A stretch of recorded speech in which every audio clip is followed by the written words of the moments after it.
Future Now Show.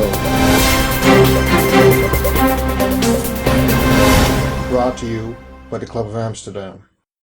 Hello, everyone. Welcome to the Future Now Show.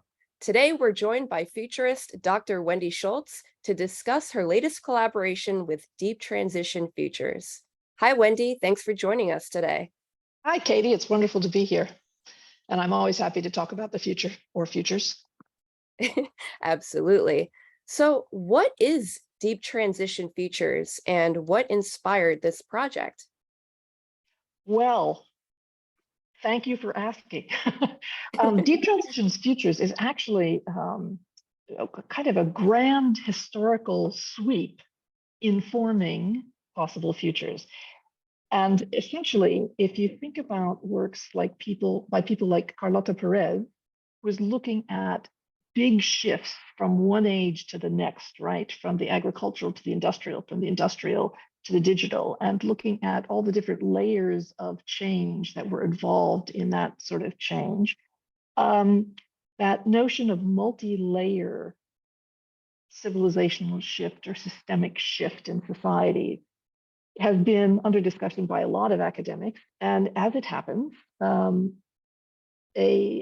researcher by the name of Dr. Johan Schultz at the University of Utrecht and several of his colleagues started investigating that and asking themselves if they could, sort of build on that and take it further. And part of what they were really looking for was an understanding of the patterns of those shifts that would enable us not to say interesting things about history, but to actually say, how do we look at the systems we have today and what things are kind of stuck in old patterns that are doing damage to us and to the world, and what new things are emerging that might actually open up different spaces for taking a better approach to how we interact with each other, with nature, with the planet.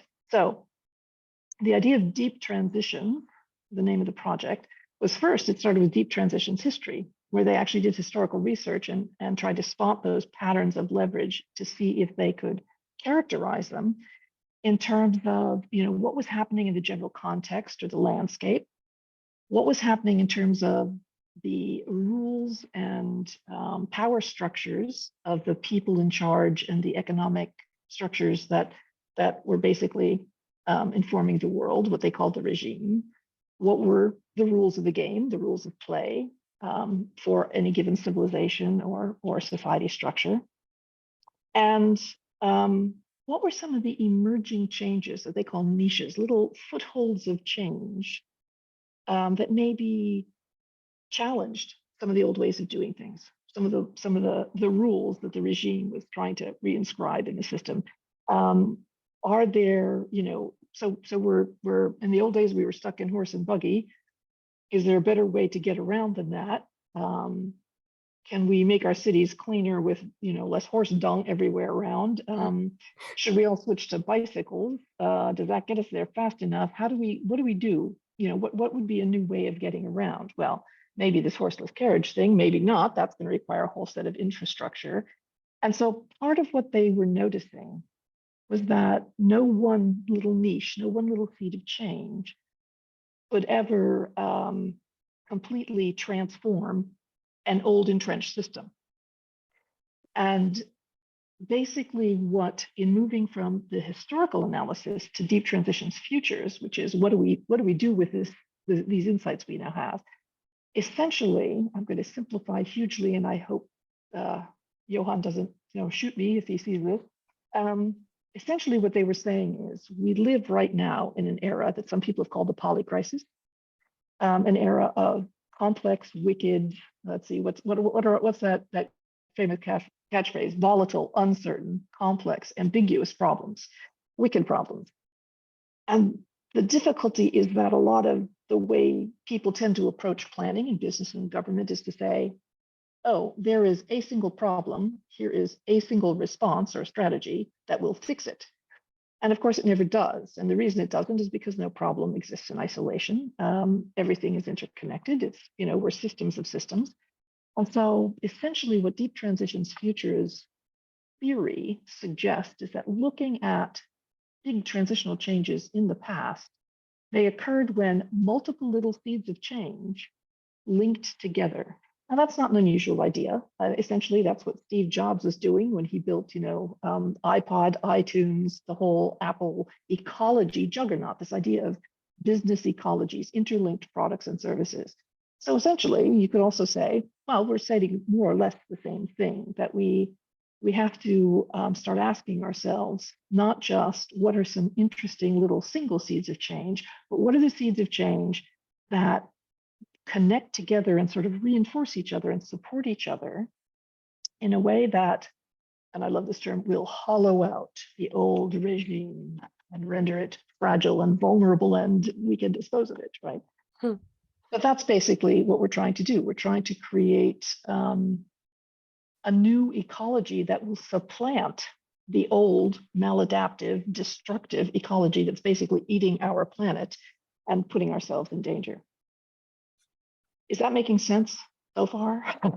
It absolutely makes sense. I was just in London recently, and it's interesting just seeing all the history of the streets. And you're right. I mean, the way they had to restructure, some of these most popular areas because of transitioning from carriages to the horse and buggy, and even the materials they used in the roads, right? They used wood in certain areas. You can still see where the original wood was in I think in Westminster Abbey, around that area. And yeah, just really fascinating. So makes a lot of sense. There's definitely a lot of transitions going on right now. And the exciting thing about the Deep Transitions Futures project is that Johan and his colleagues took it one step further. They didn't just stop with the theory. They said, okay, we are in a time of crisis. We do need to change things. We're not changing things fast enough.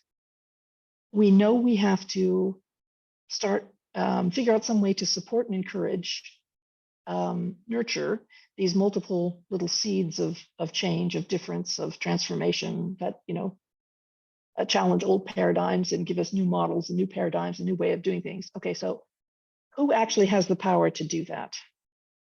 And I suppose you could look at politicians, but politicians, of course, have to argue about everything and get the policy researchers to write innumerable white papers, and it takes forever. So they said, no, seriously, who has the power to support a new idea? Investors have the power. So the exciting thing about the Deep Transitions Futures project and the end results of it, or the continuing results of it, I should say, are now available in something called transformativeinvestment.net. I will have to double check that, but I believe that's the URL. Is they assembled a panel of 24 investors from all over the world. So fair amount of cultural diversity. If you bear in mind that as investors, they are of course the elites from all over the world, but and who were affiliated with different kinds of companies. So some of them were major, financial investment, corporate and commercial investment firms. Some of them were the people that manage portfolios and investments for things like national pensions. Here in the UK and in Canada, that's a thing, not so much in the US. I'm supposed there's someone that's managing Social Security, but who knows? People who are managing development funds. So it wasn't just corporate interests, it was national social security, social welfare, development funds, things like that. So a wide variety of investors in this panel from all over the world. And the first thing we actually did, which was an interesting challenge, was Johan trained them in deep transitions theory, which was pretty interesting, watching people who are very bottom line oriented kind of having to wade through an awful lot of fairly abstract theoretical conceptual stuff. And they did that with a great enthusiasm. And then we took them through a process of saying, okay, you understand that what deep transitions is doing is helping you look for these kinds of new changes and paradigm shifts that could perhaps nudge the world in a different direction, a better direction. And in order to make those decisions, that's the point here. We're having you come together and meet for, every month for a year to try and come up with an investment philosophy, an investment guideline so that you can start exerting some of that leverage that you have as investors to shift things towards these little seeds of change that are going to take us potentially to a better future. But then, of course, the question, and the question that we as futurists know to ask is, whose future is that? Whose better future? Which desired future? So one of the things that we did with this group was we spent the autumn of 1 year working with them to build pictures of 3 different desirable futures, not scenarios, not exploratory, but actual preferred futures. And the reason we asked them to build alternative futures is because there are a lot of ways the world could be better. And there are choices we're going to be making to try and improve the world that will take us to slightly different futures. And we wanted to have that exploratory space, sort of, if you go the Elon Musk route and we're going to, build giant scientific technical projects and we're going to put a solar umbrella around the planet, or, really big technological solutions, that potentially could take us to a future of less disastrous climate and environmental impacts. But those choices will have other impacts. And among other things, if you choose sort of big tech solutions, it kind of means that people will be slower to shift their lifestyle. That may not be a good thing. That future actually was called Earthshot, like moonshot, so big technical solutions. And then, of course, there is the approach of saying, well, we just need to pull back and live quieter lives. We need to live more constrained lives. We have been living too large on our planet. We need to live kind of with much smaller footprints. And so the idea of sort of doing no harm is one of the futures. And then there's a future that basically says, one of the problems is that we've centralized a lot of things, and we've centralized and concentrated a lot of the harms that we do with our lifestyles, with our current capitalist system, with the way we build and manufacture things and distribute them. So maybe if we could decentralize everything and go solar and apply a lot of innovations, but in a very decentralized way, so that we're always staying focused on the local context and keeping things granular, maybe that would be a good path to a better future. So working with these 3 different possible better futures, they started thinking about what kinds of shifts and changes that we're seeing today might actually take us along a transition pathway towards one or the other of the futures. So we actually, at that point, did something more traditionally futures-like, which is, did a bit of horizon scanning and said, well, what are some of the interesting emerging paradigm shifts and new business models and new innovations? One of them would be things like creating a decentralized, interlinked microgrid for electrical generation that included solar panels and small windmills on sort of every building, and solar roadways, and enabled, your electric vehicles, whether they were single purpose individual cars or whether they were, sort of mass transit electric vehicles, to be constantly charging as they drive down the solar roadway. So again, they were building up ecologies of different products, of different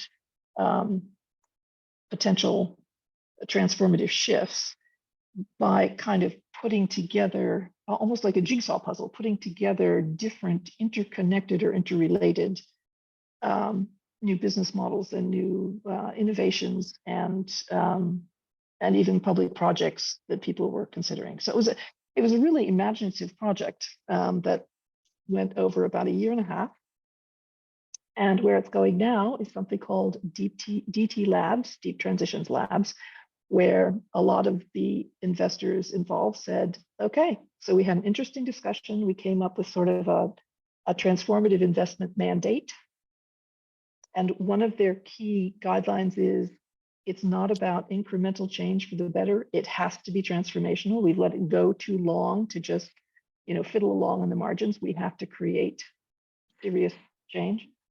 So having written a sort of philosophy of transformative investment, which is up on the website, they now want to actually start basically creating little pilot projects and experiments to see how well that plays out in actually investing in different kinds of startups and new commercial ventures.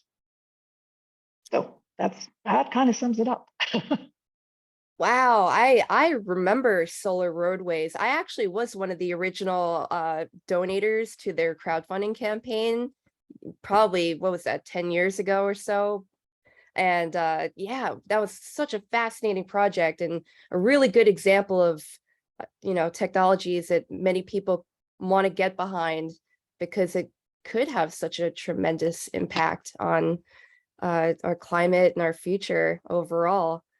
Speaking of which, are a lot of the transitional, the features in general surrounding climate change and the need to get to net zero, because that seems to be the biggest topic of discussion when it comes to where we're going to, where we're heading towards, and what we need to tackle as soon as possible, pretty much. Yeah, it's interesting you should ask that, because kind of as one of the first projects I did am just finishing as part of the DT Labs was a project specifically for an investment firm that said, okay, if we take this seriously, we need to be thinking in different ways about our portfolio. The DT Futures project has given us 3 possible desirable futures, and they are attempting to get to net zero, or attempting to invest such that we will be on the pathway to a world that is livable, whether that's net zero or not, but a pathway to a world that is livable and where we are not damaging the environment.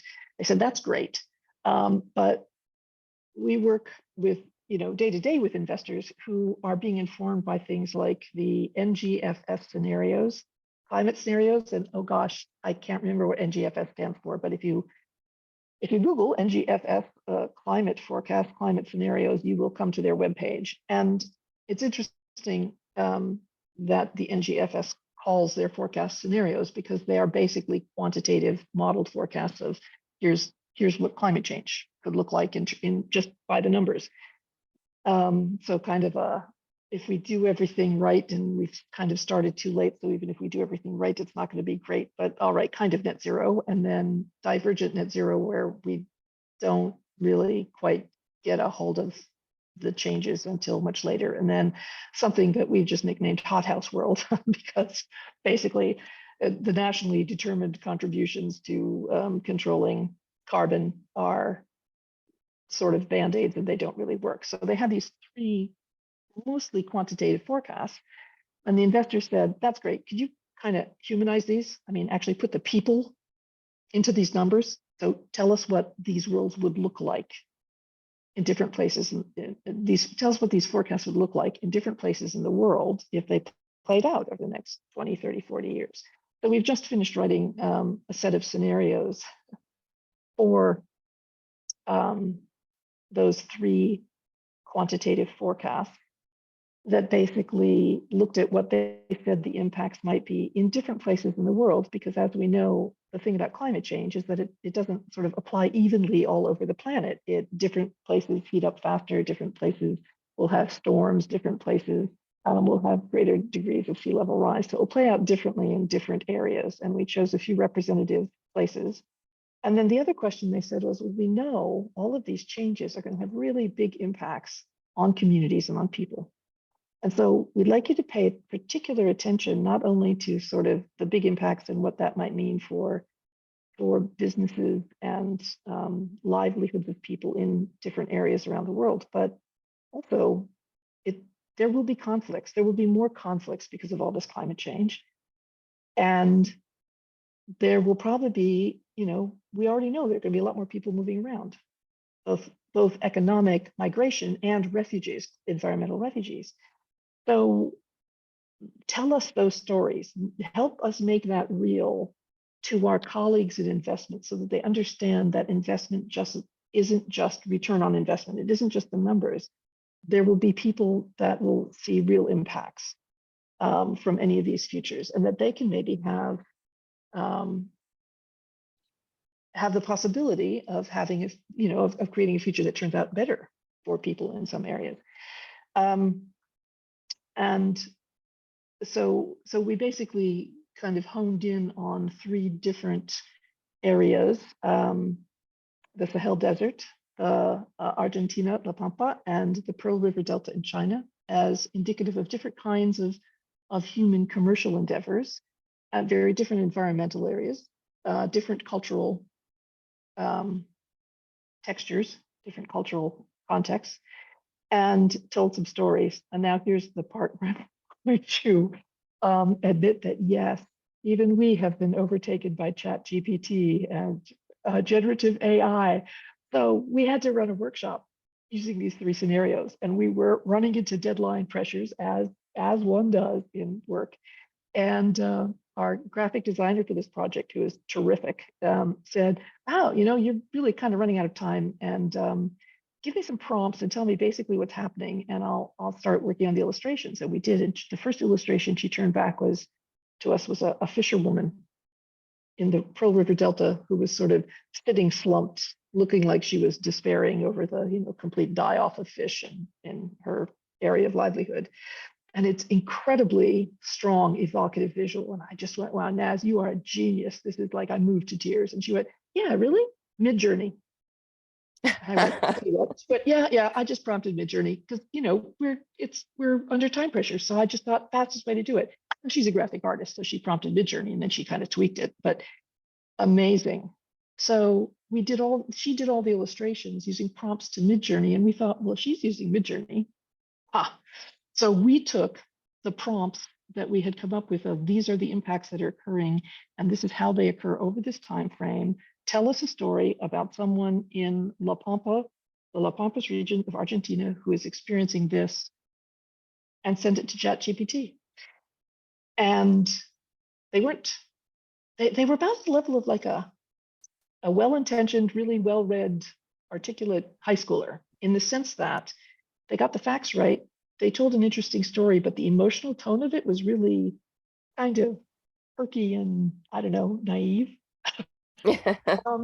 So the lesson there was, we took those and we edited the daylights out of them and came up with some good vignettes. So it was a good starting point, and it was interesting to see how, based, again, if you know what generative AI is really doing, based on the patterns it has seen in trolling through the vastness of the internet, of the kinds of stories people tell like that, how it constructed the story. So in short, we have for the hothouse world, which is really climate change run amok, a sort of intermediate world where things still are not great, but at least people aren't dying outright everywhere. And then we actually are making a go of a transition to a more potentially net zero world where we are getting things slightly under control. So we have several different sort of vignettes and personas for each of these 3 scenarios, and actually took them into an investment team and said, we're going to walk you through what these potential futures are like, and your challenge is to think through how you would change portfolios, your investment portfolios in each of these 3 regions of the world, to encourage a better outcome than the one this story is telling you. And it was interesting. And it was a pilot project, but certainly the feedback from the participants was that it sort of startled them out of their, I guess, end of quarter spreadsheet view of what a return on investment really is for the world. So there's part of me, educated in an admittedly neo-Marxist critical theory political science department, which is where future studies was located at the University of Hawaii, that is sort of uncomfortable with the idea that we're going to fix a world ruined by capitalism via capitalists. But aside from that, it's been a very interesting several years now working on this project, and seeing people really trying to look hard at the bigger mechanisms of our society and our economy and our politics, and how we can start to shift those away from old assumptions and old paradigms and old models of doing things. And, even and how those models and assumptions and paradigms are embedded in our technological infrastructure and shift to something different. So it has been an adventure and eye-opening, and it's all still unfolding. It's all still evolving. Yes, well, I mean, it's definitely very important, and the work that you're doing is much needed in these changing times. And you're right. I mean, it's kind of hard for capitalism, to come in and change the effects caused by capitalism. uh, Even though, some would say it's taboo to even speak about such things, but that's the problem, right? I mean, so I have to ask, have you watched the Apple TV series Extrapolations? I have. I would love your thoughts on it because it's very pertinent to this conversation. It is very pertinent to this conversation. And then that's exactly why I watched. I thought, okay, so, Hollywood is investing millions of dollars basically in telling some of the kinds of stories that we were trying to tell. More these, yes, and thank you, the greening the financial system and GFS scenarios, more those than the deep transitions, because deep transitions was seriously trying to imagine better, more desirable worlds, better futures, and pathways to them. But the scenarios that we just finished working on are more follow more the extrapolations line of thought. What I thought was interesting about extrapolations was the different directions and the different dimensions of human life that they kind of uncovered in each episode. I must admit, I didn't like the whale one. I just thought it was really kind of sentimental. Sorry, in a way that didn't. I absolutely loved the one about flooding in Miami because it was funny. I mean, Yes. it caught that the black humor sort of sense of we are going to have to adapt. It's going to mean we're going to find ourselves in potentially surreal and absurd situations in the future.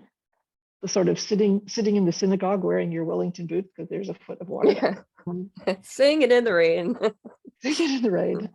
Yeah. So I thought the one set in India was fantastic. So they were uneven, but kudos to them for trying. The ones that really worked. What did you think? I think it's important for people to have that visual of seeing Miami where, there's a whole half of it sectioned off where, it's all flooded, but, we can only afford to keep this part, and them arguing over trying to shut down, these establishments that have been there for so long. And yes, and then, the family getting sick, they have what did they call it? Summer heart or something? It's like Summer heart. Yeah, that was interesting. Yeah, that people are having these new illnesses caused by climate change and everything. And I don't want to give the ending away, but it's interesting to see the ending because all right, spoiler alert. When do you see the billionaire go to prison in space? I don't know if it'll actually end up happening like that, but Yeah. the other one that I actually kind of liked, because I thought it was realistic because it sort of already happened, was the geohacking one. The one with all of the drones being released. I mean, that was just a very clever plot. The idea of you use drones that are basically Amazon delivery drones, and you reprogram them to put tons of particulate matter in the air so it will temporarily cool everything down. It was fun to watch that one play out. And also, as I said, the one that was set in India with the issue of everyone needing to have oxygen, a steady oxygen supply because the air was so awful, of only being able to work at night because it was the heat in the day would kill you, was and being set not among the wealthy. Because a lot of extrapolations is the main characters are very privileged. So the fact that they took us to refugee camps, they took us to,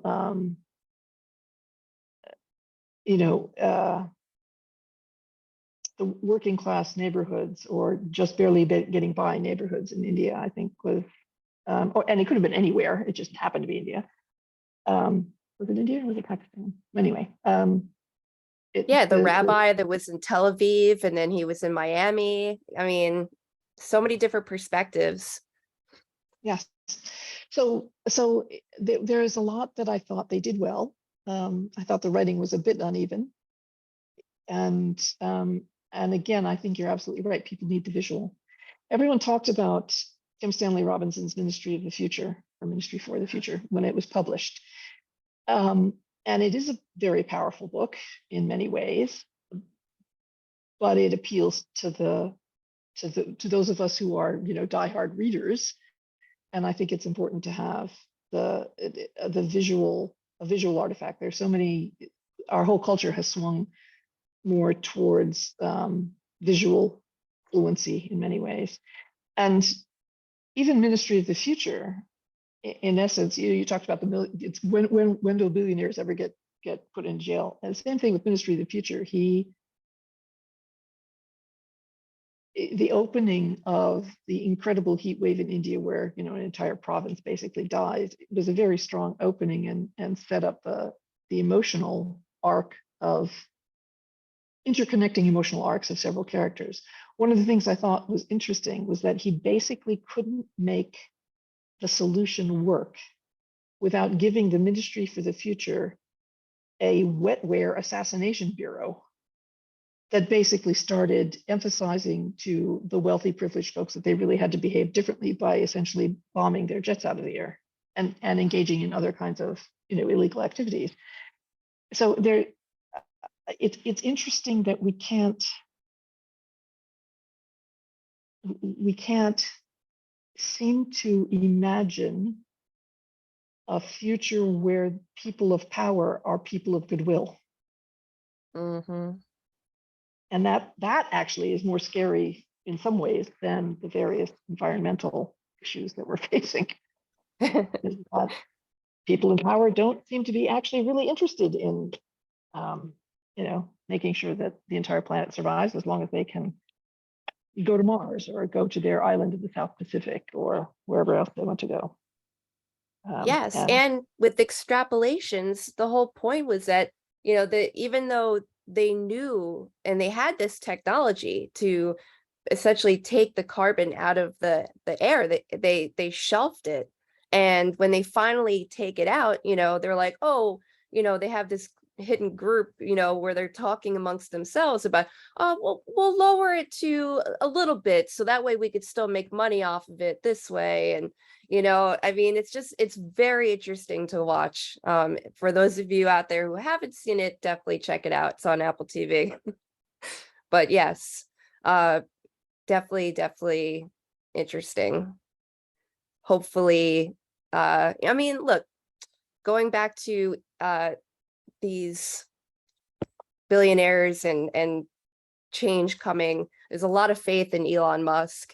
There's a lot of support behind him, and I'm not so sure we should put all of our eggs in one basket with one person who's innovative in a lot of ways, sure, but we need more of that. We need more support, the right investment in creating a better future. And projects like yours really give me hope, honestly, because we need more futurists that are actually doing something about this. Well, I was just, I mean, it's definitely, Johan and the university, there was a huge team involved, and they were all, I mean, some fantastic scholars, much smarter people, much deeper thinkers than I am. I and my colleague Victoria Ward were pleased to be the sort of facilitative and kind of futures world building tool carriers for the project. But it's definitely an our project situation, not a my project situation. I was just happy to help. And yeah, I think it is a matter of distributing responsibility in a way. And that's really the panel discussions were really focused on that, this group of investors, in terms of not only how can they do things differently, but how can they essentially bring the word to their colleagues, or educate their colleagues about what it is that needs to happen in their profession of investment to help support getting the world to a better place. And the thing with Elon Musk, it's funny, he's so divisive, and I would never rely on Elon Musk to save the world. What I think, and the original, he was not the inventor of Tesla. The original guys who designed Tesla had the little roadster was gorgeous. I kept thinking that's gonna convince people to go electric because it's sexy and it has torque like you would not believe, and it's got a body by Lotus, and it's just a stunning piece of kit.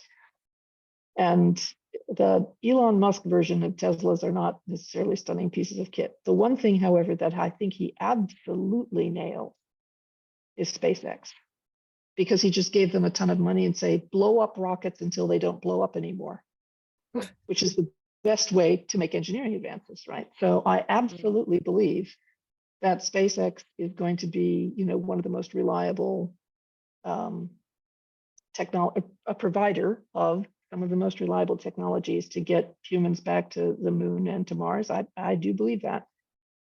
So I'll give him points for that one. He kind of totally screwed Twitter. But anyway. Yes. Well, I am yet to get my blue check mark, so.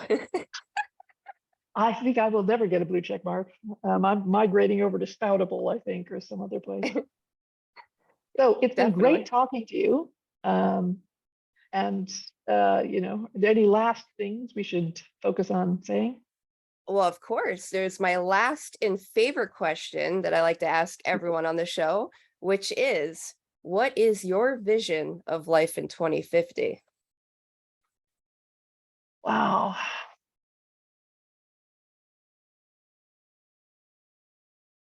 That is a great question. Because it's like, are you catching me on an up day or a down day?